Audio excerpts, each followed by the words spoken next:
Do you have the patience to wait for 5 years until your apples start producing? Cannot keep withdrawing from the soil minus depositing into it. Your character matters a lot more than capital.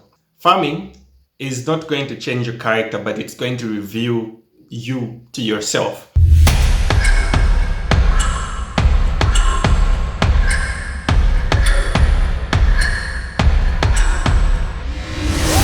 Hello, Samson here. Welcome to today's segment of book reviews where we're focusing on 5 Acres of Independence. This is by M.G. Kains. It was first published in 1935, kind of a long time ago, before I was even born.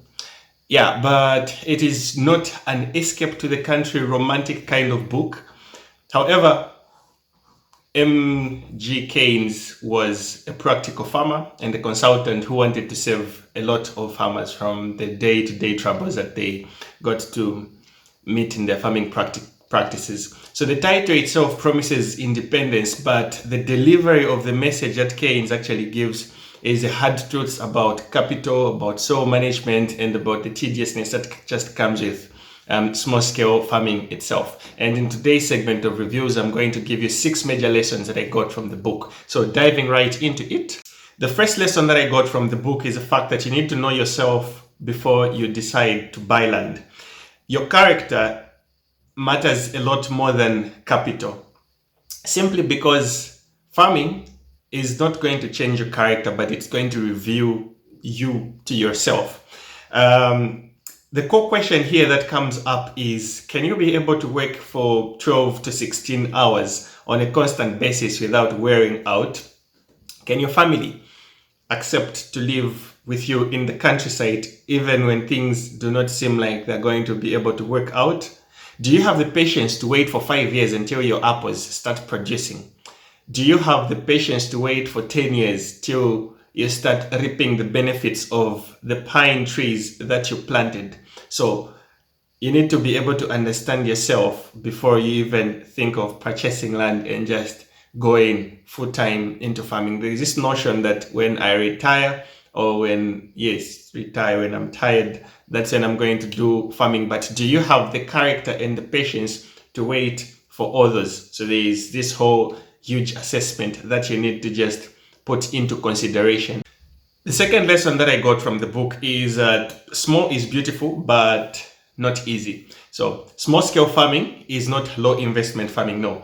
It is high intensity and high knowledge. You need to have high knowledge in order for you to be able to succeed as a smallholder farmer. So there is an example which he brings out from the book about some Long Island market gardeners who were growing on a 5-acre plot. Because they planted high value crops, they were able to actually work consistently, and they had direct access for them to be able to sell their produce and make a lot of money. So they were more profitable than even what we might consider in today's world as conventional farmers. And yeah, just these big farms and farmers that we might think of. So capital per se is important, but the level of knowledge and the intensity at which you're doing your farming is what is going to get to matter a lot.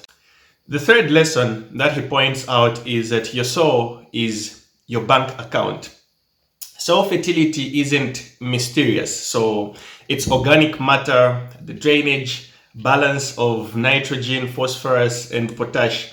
So city people tend to actually ignore this, but successful farmers get to obsess about organic content of your soil because it is like your bank account. So he devotes multiple chapters actually to dwelling so much into the health of your soil, talking about drainage, talking about green manure, talking about manure itself, composting, lime, and the like. So his philosophy is very simple and plain, where he says you cannot keep withdrawing from the soil minus depositing into it, similar to a bank phenomenon where you cannot just keep withdrawing from your account minus having to deposit in it. So continuous and consistent cropping without returning organic matter is actually a nutrient that is going to lead to your failure.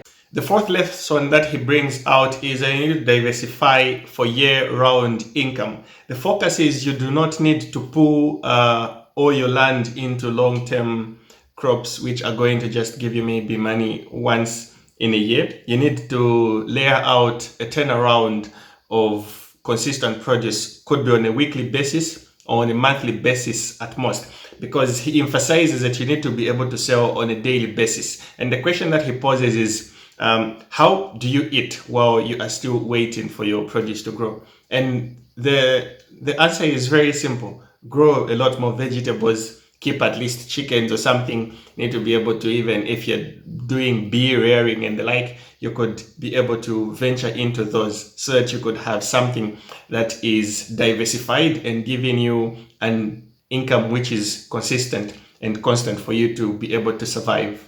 The fifth lesson that I got is that you need to be able to borrow for production and not for consumption.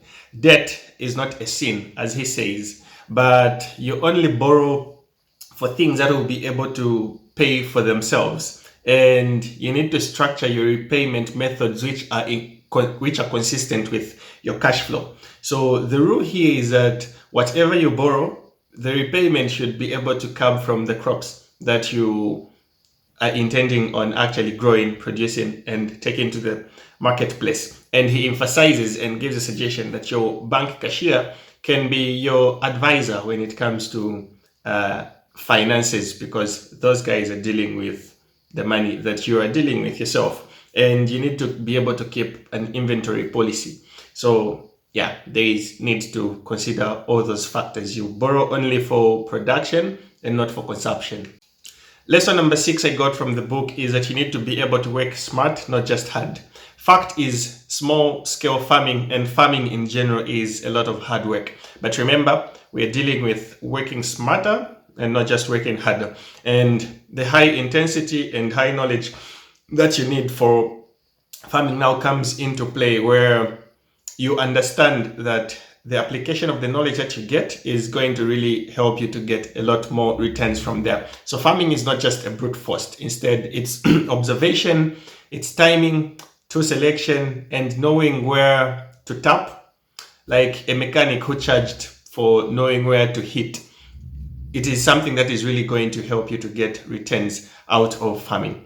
Overall, 5 Acres Independence is like a dream book. It's a very good checklist for anyone who wishes to delve into small-scale farming and farming in general. So there is a lot that you just get to learn from there. Serious application of different knowledge when it comes to capital, when it comes to field management, when it comes to soil and land management itself.